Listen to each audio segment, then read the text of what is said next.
कांग्रेस की और बीएसपी की जो हालत हुई है इस चुनाव में, इन दोनों पार्टियों की हालत कैसे देख रहे हैं? दोनों राष्ट्रीय पार्टी है। मैं एक मैसेज दूंगा आपको, मायावती जी के वजह से इस क्षेत्र का विकास हुआ, इसमें कोई दो राय नहीं, विशेष तौर से गौतम बुद्ध नगर का।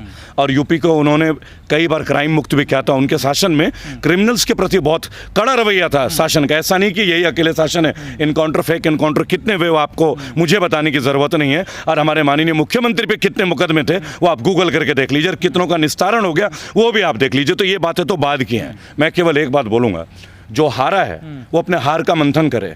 उसका हार का मंथन ही उसका जीत का मंत्र भी बनेगा। लेकिन केवल मंथन नहीं, मंथन के साथ मेहनत भी करे, आम लोगों से जुड़े, आम लोगों के भावनाओं से जुड़े। अपना बुरा मतलब बड़ा कद, अपनी बड़ी गाड़ी, इनको छोड़ के तपती धूप में चलिए लोगों के साथ।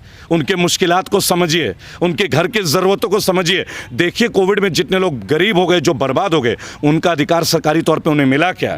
मैं देखिए एक सीधी बात बोलूँगा, एक छोटा सा पॉलिसी है, राइट टू एजुकेशन, शिक्षा का अधिकार। आइए ना प्रत्येक जिले में आके केवल ये पता कर लीजिए कि पिछले 5 साल में शिक्षा का अधिकार का जो पैसा था, जो हर स्टेट देती अपने जिले को, गौतम बुद्ध नगर में 4 करोड़ के ऊपर का पैसा था, मात्र 3.5 लाख रुपए आए। इसके ऊपर कोई बात करे ना तो शायद वोट किसी भी पार्टी को ना मिले, वोट उसे मिलेगी जो इस काम के लिए मेहनत करे, मुद्दों के ऊपर मेहनत करे, व्यक्ति के ऊपर नहीं। और देखिए इसमें तो कोई दो राय नहीं है, आज हमारे देश की राजनीति धर्म की राजनीति है, डर की राजनीति। और डर तो बिकता है भारत में, कुछ नया थोड़ी है। और आने वाले टाइम में अब टेररिज्म डर का ही तो है। कितनी बार आप बंदूक की राजनीति करोगे? अब न्यूक्लियर का जमाना है, अब गन्स की बातें नहीं होंगी। लेकिन डर, मेडिसिन का डर, बीमारी का डर और ना जाने कैसे कैसे डर, इस डर से अगर बचना हो ना तो भावनाओं को समझिए, मुद्दों को समझिए, लोगों के साथ आइए और लोगों की भावना का सम्मान कीजिए। ये कोई आखिरी चुनाव नहीं है। गुजरात भी जीता जा सकता है दोस्तों, ये भी मैं आपको बता दे रहा हूँ। ऐसा नहीं है जिस तरह इन्होंने सपना देखा था बंगाल जीतेंगे, हारे तो क्या वो मेहनत कर रहे हैं ना? आप भी मेहनत कीजिए, मेहनत ही एकमात्र नतीजा है। जापान ईवीएम वीवीपैट बॉक्स को बनाती है ना, बराबर। यूएस इतना बड़ा पावर है, बराबर। आखिरकार ये बैलेट पेपर से क्यों इलेक्शन कराते हैं?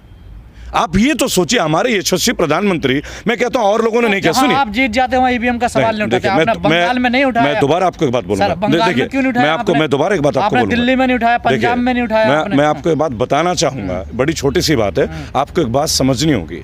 राजनीति में लोग, आप बंगाल की बात बार बार जो उठा रहे हैं ना, आज चलो उसका जवाब दे देते हैं। बंगाल में बीजेपी का चेहरा कौन था, बता सकते हैं आप? चलिए मैं बताता हूँ। तृणमूल कांग्रेस के 26 एमएलए को एक ही रात में उन्होंने भाजपा में एंट्री दे दी, समझिएगा। यानी बंगाल में उनके पास चेहरा था ही नहीं। आप समझिएगा प्रॉब्लम्स कहाँ आती है। मुझे एक बात बताइए, आप आज उत्तराखंड की बात करते हो, उत्तराखंड का पूरा स्ट्रक्चर, पूरा इतिहास सर्च करके देख लीजिएगा। किसका विरोध नहीं था? फौजियों का विरोध नहीं था, किसका विरोध नहीं था? उत्तराखंड में 4 साल से 5 साल से लोग अपने वैकेंसी का वेट कर रहे हैं। आप उत्तर प्रदेश की बात करें महोदय, एमएससी, इतना विरोध था तो वोट क्यों मिला फिर उनको? देखिए ये वोट मिलना और वोट डालना और कितना प्योर वोट डाला गया, इसी के ऊपर की तो हम लड़ाई लड़ रहे हैं। जब मैं ईवीएम के ऊपर आपको पोस्टर पहला वीडियो किया था 2019 में, बंगाल में 2019 का तो इलेक्शन नहीं था, 2020 में चुनाव हुए बंगाल बिहार में, बराबर। तो हम 2019 से क्यों लड़ रहे थे? बैलेट पेपर से चुनाव, देखिए मैं आपको एक बात बोलूंगा, खुलेआम बोलूंगा, खुलेआम और सरेआम बोलूंगा, बराबर। आप कंपेयर कीजिएगा, मैंने उन्नाव एक छोटा सा सीट का उदाहरण दिया, गौर से समझिएगा।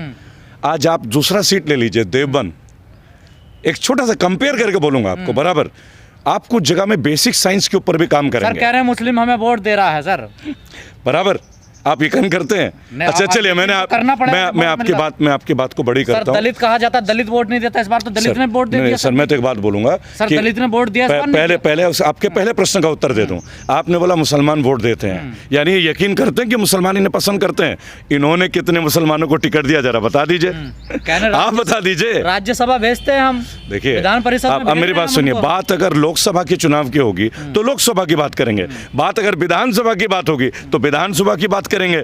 इतनी बड़ी तादाद पे 400 के लगभग सीटों में कैंडिडेट नहीं मिल पाया आपको, केवल रामपुर में कैंडिडेट मिल पाया। समझिएगा बात को आप, क्रोनोलॉजी को, वो भी गठबंधन ने दिया, क्रोनोलॉजी को समझिएगा। अच्छा मैं एक बात बोलता हूँ, आज जैन जैसे युवा अगर 8 सीट लेके आते हैं, कहीं ना कहीं एक प्लेटफॉर्म मिलता है, आज नहीं तो कल सही। देखिए ये चुनाव आखिरी चुनाव नहीं है, ये युद्ध आखिरी युद्ध नहीं है, पहली बात। और ये लड़ाई आगे भी जारी रहेगी। और अगर जो लोग गीता में यकीन करते हो, क्योंकि भाई देखिए भगवाधारी होना और हिंदू होना दो अलग अलग चीज़ें, आपको ये बात भी समझना होगा, बराबर।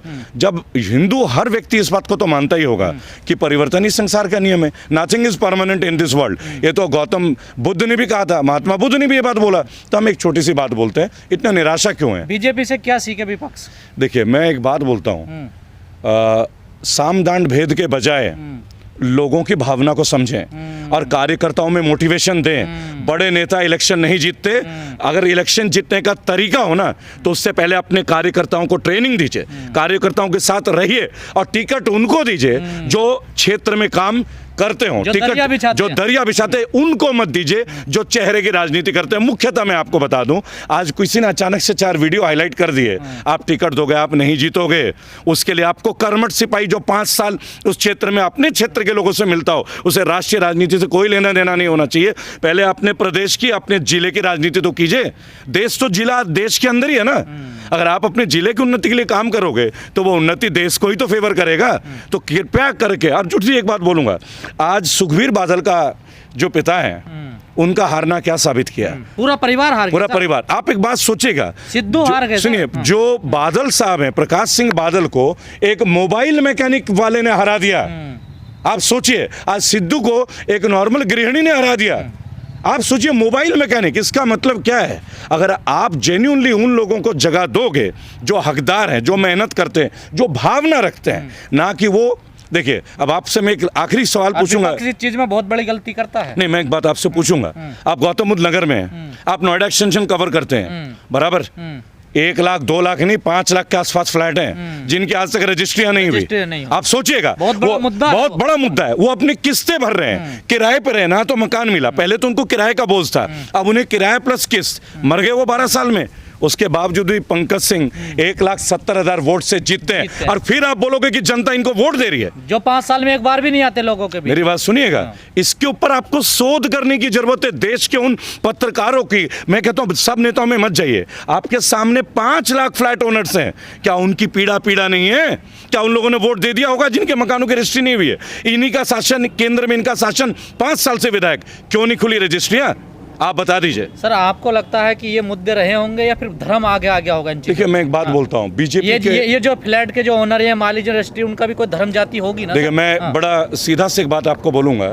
ग्रेटर नोएडा के प्रथम जो सोसाइटी है, मैं वहां रहता हूँ, ठीक है? एक लंबी लड़ाई मैंने लड़ी है।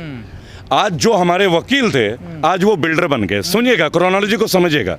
मैं सीएम हाउस तक इसकी लड़ाई लड़ रहा हूँ, आज से नहीं लड़ रहा हूँ, पिछले 5 साल से लड़ रहा हूँ, बराबर? ग्रेटर नोएडा में आप ये बगीचा देख सकते हैं, अस्पताल देख सकते हैं। कोई ये बताएगा कि ग्रेटर नोएडा के जो पहला सोसाइटी है, उसकी रजिस्ट्री क्यों नहीं खुली? कौन थे उसके बिल्डर? वो बिल्डर का नाम था सुरेंद्र उप्पल। वो कहाँ के थे? देहरादून के। उनको मरे हुए 10 साल हो गया। अब ये बिल्डर कौन बन गए? इसके ऊपर कौन सवाल करेगा? किसने उनको नया बिल्डर बनाया? आज तक रजिस्ट्रियां जिनकी पूरी पेमेंट फ्लैटों की चली गई, क्यों उनको आज तक उनके रजिस्ट्री का अधिकार नहीं मिला?